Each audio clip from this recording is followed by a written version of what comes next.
एक बार की बात है, दो सबसे अच्छे दोस्त आरव और रोहन एक खूबसूरत पहाड़ी स्थल सिल्वर पीक्स की रोमांचक यात्रा पर निकले।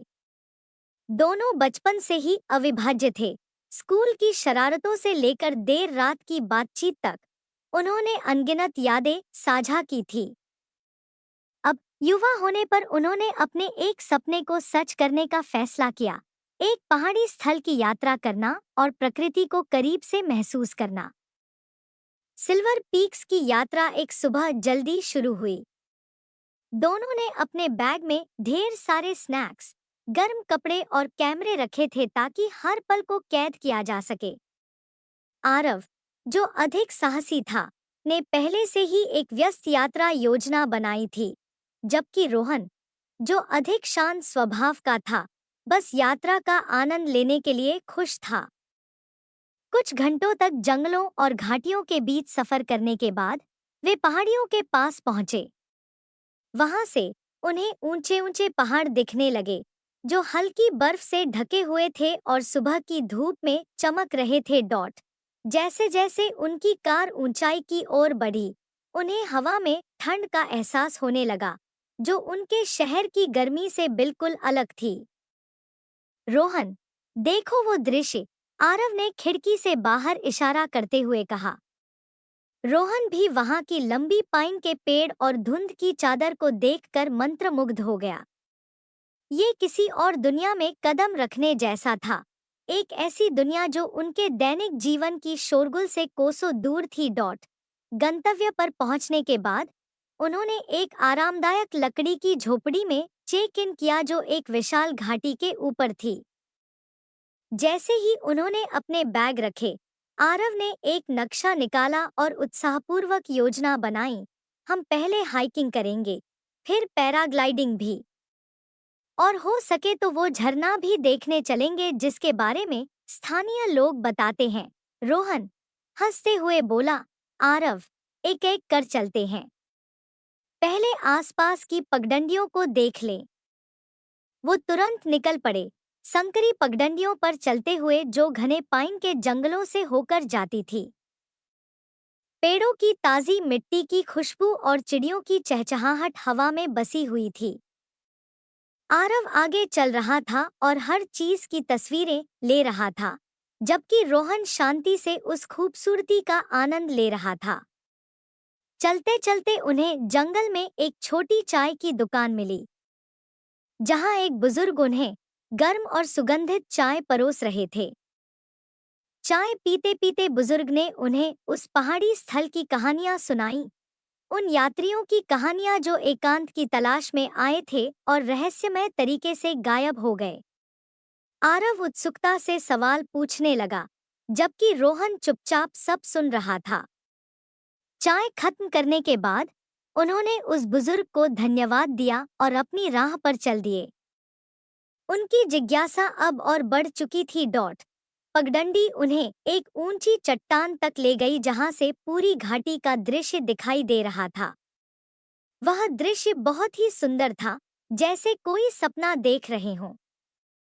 आरव ने तुरंत अपना कैमरा निकाला और नीचे फैले उस विशाल क्षेत्र की तस्वीरें लेने लगा। वहां छोटे छोटे घर, एक नदी जो घाटी के बीच से होकर गुजर रही थी, और बादल इतने करीब थे कि उन्हें छू सकने का एहसास हो रहा था। उस रात अपनी झोपड़ी में दोनों दोस्त कंबल में लिपटे तारों की ओर निहार रहे थे। आकाश इतना साफ था, हजारों तारे झिलमिला रहे थे।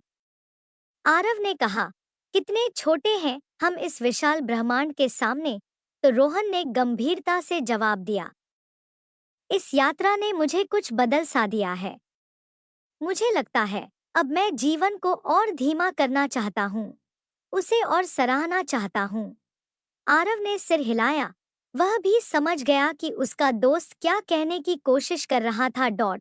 अगली सुबह उन्होंने सुने हुए उस प्रसिद्ध झरने की ओर जाने का फैसला किया। रास्ता कठिन और खड़ी चढ़ाई वाला था, लेकिन जैसे जैसे पानी का शोर बढ़ता गया, वे तेजी से आगे बढ़ते गए। आखिरकार वे उस झरने के पास पहुंच गए, एक भव्य झरना जो तेजी से गिरते हुए एक साफ सुथरे तालाब में जा मिल रहा था। दृश्य इतना सुंदर था कि दोनों कुछ देर के लिए बस उसे देखते रह गए। आरव, हमेशा की तरह साहसी, तुरंत ठंडे पानी में उतरने का फैसला कर लिया। वह कांपते हुए पानी में गया और रोहन को भी पानी में कूदने के लिए मनाने लगा। आखिरकार रोहन ने भी झरने के ठंडे पानी में छलांग लगाई और दोनों बच्चों की तरह हंसते और खेलते रहे। सूखने के बाद वे चट्टानों पर बैठकर अपने साथ लाए स्नैक्स खाते रहे और बहते पानी को देखते रहे। ये अब तक की सबसे अच्छी यात्रा है, आरव ने मुस्कुराते हुए कहा। रोहन ने भी मुस्कुराते हुए उसकी बात का समर्थन किया, यह जानकर कि वे इन पलों को जीवन भर याद रखेंगे। अपने आखिरी दिन उन्होंने पैराग्लाइडिंग की कोशिश करने का निर्णय लिया। एक ऐसा अनुभव जिसे वे दोनों लेकर उत्साहित भी थे और थोड़े नर्वस भी। लॉन्च साइट पर खड़े होकर आरव ने अपने दिल की धड़कनें महसूस की। रोहन, तैयार हो? उसने अपने डर को छुपाने की कोशिश करते हुए पूछा। रोहन ने सिर हिलाया।